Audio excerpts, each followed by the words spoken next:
Fort McMurray, Wood Buffalo, and the rest of the world. You've tuned in to the Mac City Morning Show. I am your host, Elliot Pierre, and we're going to start this episode off the same way we start every episode off, with a moment of gratitude. I know you could be doing a million other things with your time, and the fact that you spend it with us truly does mean the world to me, so thank you. On that note, Tanner, hit him with the intro.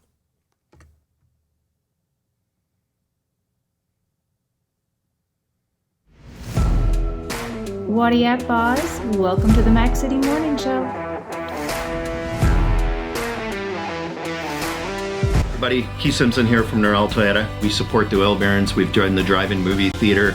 We're involved in the marathon here in Fort McMurray, and that's what makes this community such an amazing place to live.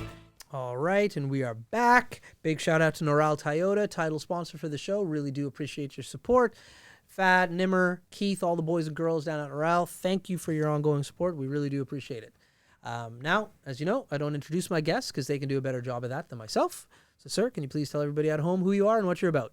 Yeah, my name is Chuck Brandsgard. I'm the executive director for the Fort McMurray SPCA. There we go. Second time here. Second time. Now, this time, I know Tanner was a little bit sad last time that you came. You didn't bring a special guest or a companion with you, but that you did this time.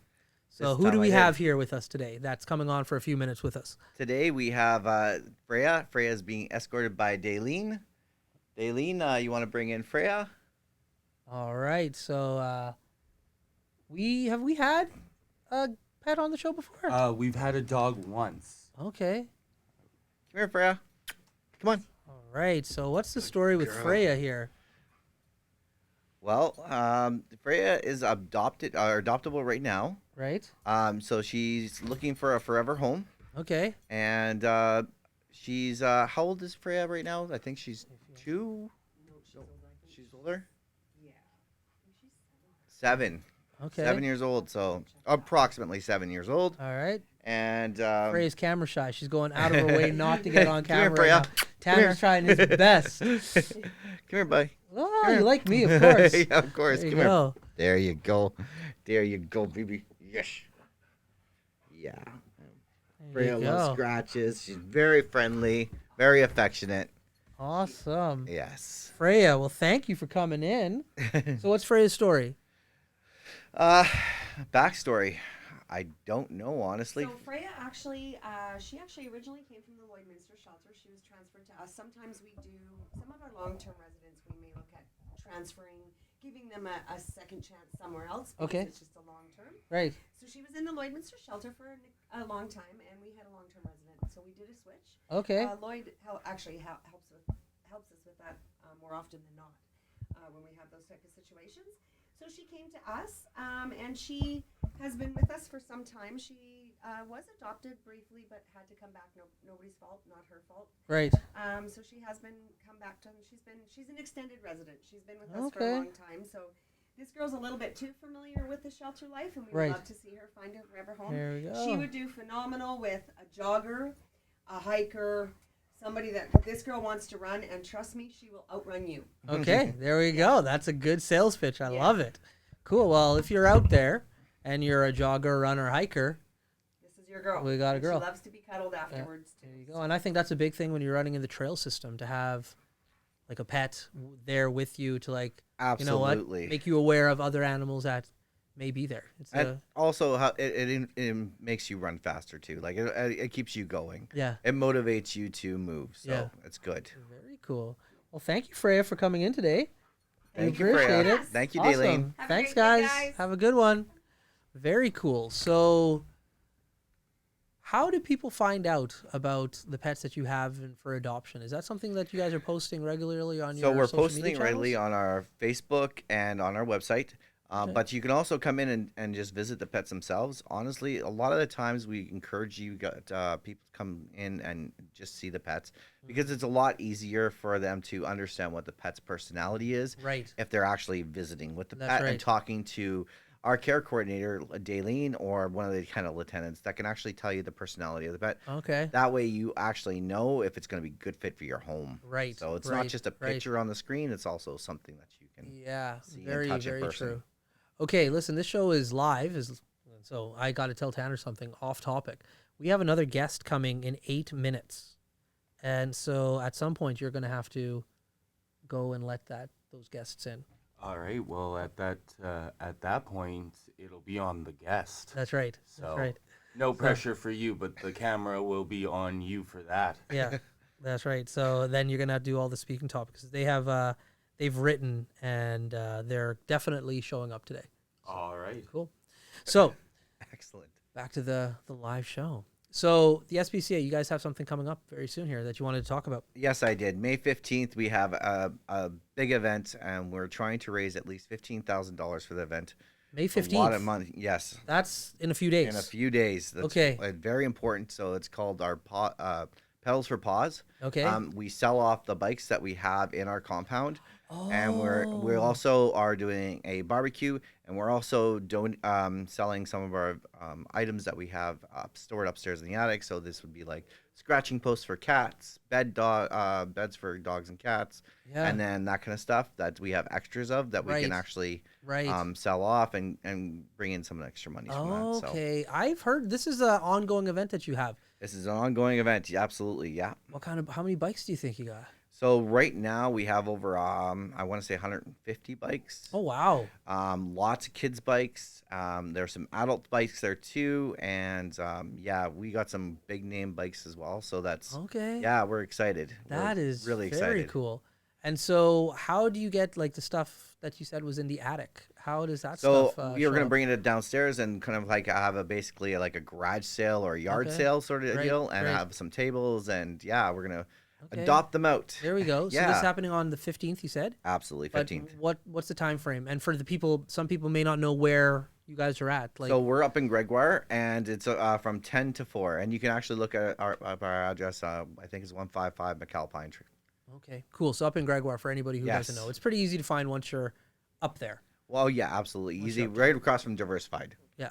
Yeah, and the cop shop up there as well. Oh yeah, Yes. that's right. That's right. Yeah. Diversified has so many different buildings in town. They got They're quite diversified. They're quite diversified. Oh, there you go, Tanner. So listen, the last time you were here, you were brand new with the job. Yes. Like you were like, I want to say just maybe a month, if that, into it. I think maybe a month or two into it. Yeah. So how's it going? It's exciting, difficult, challenging. Yeah. Every day is a new opportunity. Every day I learn something new. The animals and the people there always are teaching me something. Right. And of course, with COVID and funding, and Mhm. there's always some new challenges That's ahead right. of us. So Yeah. it's great to get the creative juices going, hmm and some of our plans work and some of them don't. But yeah, we're working really hard to keep those animals safe. Right on. Now, with the time that you've spent so far there, what would you say is the biggest area of support you think that the community could help you with that you've identified in the last few months? So a lot of people are unaware that like a lot of the grants that go out to nonprofits are usually human dominated grants, or are, if they are animal involved, it's usually to wildlife or research. So not a lot of grants go to like housing animals. Right. But we do so much more than just housing animals. We have so many programs. Our ASH program, for instance, where we help people house their animals Yeah. so they can get the help they need. They Right. like, so if they have medical conditions or they have they're escaping abuse That's or right. whatever, that we actually will house their animals for a month Right. to keep them safe while they're looking for Oh, okay. or trying to fix their situation. Right. Right. Very cool. Very cool. Okay. That is a little bit of information that I don't think many people would know, would they? No, we do a lot of human side as well as the Yeah, animal side. yeah. We work really well within our community. Very cool. Tanner gave me the phone shake. That means Yep. he's ready for his segment called the Mac City Minute, as you know.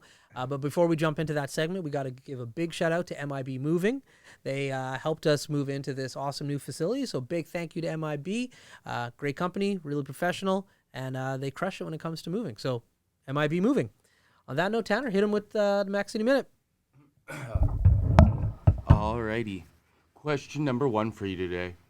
What is one animal you've met through your life that has made a standout memory for you? So actually, pretty recently, there was an animal we had called Autumn, just got adopted, was in the shelter for just about 200 days, but at first did not like people, especially men.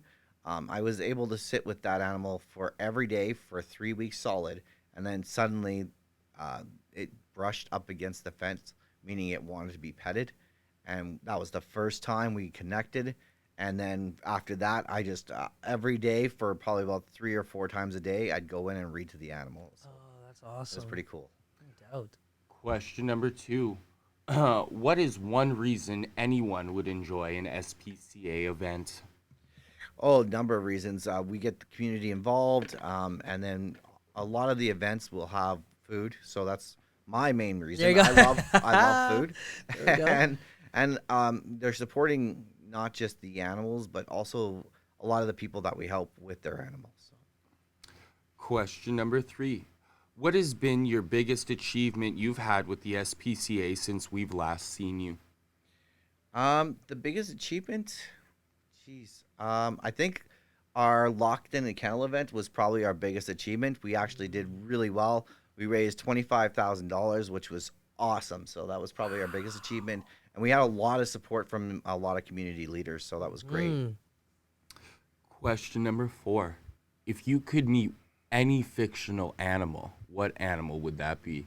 Oh, that's a tough one. I'd probably say, geez, we were just talking about Old Yeller. I'd probably say Old Yeller.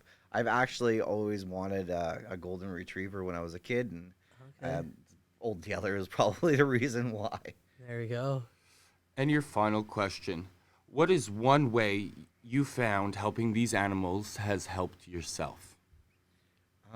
Actually, so much more than I expected. Just a matter of like watching the animals go through what they have to go through. They come in, they don't trust you, and you have to build that trust with the animals. It's really rewarding, and then you see that there's a lot of people in this world too. I do some charity work and some work outside this as well with some of the homeless, and then you kind of get the same sense. Just you have to build the trust before you can work with them. So. And those have been your 5 questions. There you go. So that event that you had when you locked people in the kennel, what was that like? Oh no, they're not here yet, bro. I didn't message me. Yeah. What was that like? I saw it online. Did you literally lock Mike Jones in a kennel? Locked him in a kennel. And they had to stay in there until they had to stay in there until they collected a certain amount of money, and it was awesome. So it was a really good event. We had a lot of really good people, and so basically, we put a call out beforehand to them so that they can look and and try to raise the money before they got to the kennel, so they didn't necessarily have to be locked in the kennel. Right. But a lot of them do want to be participating, so that was pretty cool. That's right. And then so they came in, and even Tanny Yao came in and got locked in the kennel, and it was really neat. Yeah, it was a good time. And was that the first time you had an event like that, like with that kind of concept, or have you guys been doing that for a bit? Locked in the kennel before, but it was held at Earl's. But this one was actually in the kennel itself, which was pretty cool because then they got to see our new facility, and they got to see how the animals basically lived as well, which is awesome. That's right. Yeah. I thought it was. I've seen these pictures. I'm like, is this for real, or did they just do that for like the photo op? So I'm glad you came in and clarified. That was legit. Real. Yeah, we set them up with a comfy bed and some food and water, and made sure that they had internet access. So that's great. That's a fun event. That's a cool. Like I like to see when non-for-profits or anybody for that matter comes up with a unique spin on how to generate income. That is hilarious. So what kind of food are you going to have at this event on the 15th? So we're going to do pancake breakfast, and then we're going on into the evening. We're also going to do some hot dogs and hamburgers as well. It's going to be 10 till 4 p.m. So we're going to be doing the barbecue all day long, and we're going to be doing the garage sale and the bike sale from that time as well, because we want to make sure that we can sell as much as we possibly can, and get as many funds as we possibly can. Okay. So you might not have the products yet, but I'm a bit of a hot dog connoisseur. I love hot dogs. Yes. What kind of hot dogs are we talking about? All here? beef. All beef All hot beef dogs. hot dogs. Oh wow, Yes. Tanner, put it on the list. I think we got to go check this place out. Absolutely. They must be good hot dogs if you're willing to spend time around animals. That's right. That's right. Well, I'm gonna come because, like, although I don't love to spend time around animals, my little boy loves animals. Yeah, because he's a Especially normal cats. human being. Yeah, yeah, that's exactly it. And he's been to the SPCA a number of times actually to read to the cats. Yes. And like he really like enjoys that, and I'm just I never take him. I never take him, but he loves doing it, and he comes home and he's like, "Oh my God, they were so cute, and I got to read to them," and I'm just like, "That's great, that's great." So pretty awesome. I love the SPCA because it gets me out of owning a cat, but my little man still gets to spend some time with animals. It's which- ironic that's awesome. because your spirit animal is a cat, That's right. That's right. and you're scared to be around them. Yeah, cats make me so nervous. I don't know what it is. I don't know why. I've never had a. Your feline instincts, probably. That's right. I've never had like an encounter with them in regards to a bad one. Like cats pounced on me when I was a kid or stuff, but I've had way more bad interactions with dogs. But I don't mind being around dogs. But I don't want dog as a pet either. But yeah, but I'll come and support and donate money and like. Oh, that'd be awesome. Yeah. My thing is when I'll tell the story. I don't care. When I was younger, I had to house sit for a family that had a huge dog, and I was terrified of this dog. And when I say younger, I just mean I was in my 20s, and that seems like a lifetime ago though.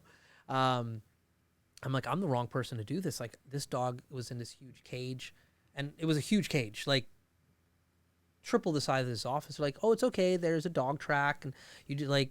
Just put him in this section of the cage to clean it out and do it. I'm like, well, that's just torture. If you locked me in a cage for like a month, like, so I had to like conquer my fears and like bribe friends, and like I'd go and I'd like deal with this dog. Horrific. So although I don't want animals in my personal space all the time, I still have empathy for them, and like it's heartbreaking when a pet doesn't have a home. So like what you guys are doing is And it's you know phenomenal. what? There's some people that don't want the animal or don't want animals, and that's respectable. Yeah. And they choose not to have the animals That's right. that don't belong in their homes. That's right. Which That's is right. fantastic. Yeah. I'd rather the animals go to people that love animals That's right. and want to be in their homes. That's right. And that's the way it should Yeah. be. So And the cool thing about you guys, because I did, we spoke a little bit after the show and stuff. Like, you really prepare those dogs for success. And when I say dogs, I just mean animals in general. But there's cats there too. But you prepare them for success in regards to like getting them like properly vaccinated and making sure that they are healthy before they go out. And so when a homeowner does have them, or like you're saying in regards to, they might be afraid of humans prior to, but hey, let's get them back in. You guys put a lot of time and effort to make sure that when an animal is adopted, that you know what the track record is probably like the highest it can be. we absolutely do, and we try to make it sure that it's the right fit for the right home too. Yeah. I mean, that's the biggest part of the adoption process. Yeah. And sometimes you have multiple right homes. That's You right. just got to go with the right one at the time on the paper. So, That's right. but it's really an extensive process to make sure that we have the animals in the right home. Yeah, that's right. So as far as volume is concerned, what kind of volume do you guys kind of sit at? I know we talked about it last time, but I totally forget. So it depends on the day. So like right now, I believe we're closer to 70 animals. So Okay. it could be up to 90. It could be down to 60. It Right. all depends on the day. Right. Our max is at 90, so Right. we're getting closer to our max again. Right. But yeah, that's it. It depends on the day and Yeah. and on the number of animals that are coming in. That's so. right. So it's important, especially if you're getting close to that number, to get that message out to come, adopt, bring people in. Absolutely. Last time you were here, COVID was in full swing. I think we were wearing masks maybe for the last time we shot an episode. Maybe not. Maybe not. But are people allowed to come back into the facility now and like walk the Absolutely. dogs and take them on Yeah, like? we're full Okay. swing now. We're ready to go. No more having to wear the mask or anything like that. That's and fantastic. they can full volunteer support. We're looking for volunteers right now actually to help us clean our compound and stuff. And Okay. yeah, we're always looking for volunteers to Good. help out. So Yeah. people can get back in now. So if anybody's watching the show and they want to be a volunteer, come and walk a dog on their lunch breaks or on the weekends, or come volunteer to help clean, like how can they get in contact with you? Yeah, so they can actually just phone the front desk, or type in info at Fort McMurray.ca, Fort McMurray SPCA.ca. Right. And and just say you want to volunteer, and just list off what you want to volunteer for, because some people don't necessarily like to do a lot of the cleaning, but That's they right. want to walk the dogs, or That's right. vice versa. So That's right. yeah. That's right. And as far as donations are concerned, how can people donate to you outside of your events? Yeah, outside the events, please. There's go to Fort McMurray SPCA.ca, and there's lots of. They'll just link you right to a donor button. Click on that donation, or just come in and donate that way as well. There we go. Cool. Well, listen, my man Tanner hit the watch. That means we are out of time. That being said, before we cut anybody loose, you get a shameless shout out or plug. So you have the mics, the camera, and the lights. Have fun. Excellent. Yeah, once again, May 15th, Pedals for Paws. It's going to be an awesome event. We have lots of bikes for sale. Why buy new when you could buy a nice used bike that's going to help a local charity and do a lot of good works for a lot of people. So that's pretty much it for me. And please come visit us at the SPCA, and don't forget to donate. There we go. Awesome. Well, Fort McMurray, Wood Buffalo, and the rest of the world, thank you so much for tuning in. Do appreciate it. Big shout out to our title sponsor, Noral Toyota, and the Mac City Minute sponsor, MIB Moving. Thank you so much for your guys' ongoing support. We do appreciate it. I hope everybody at home is having a great day, and I'll see you tomorrow. Peace. What a deadly old way to end another morning show. Later, boss. It's so ballistic!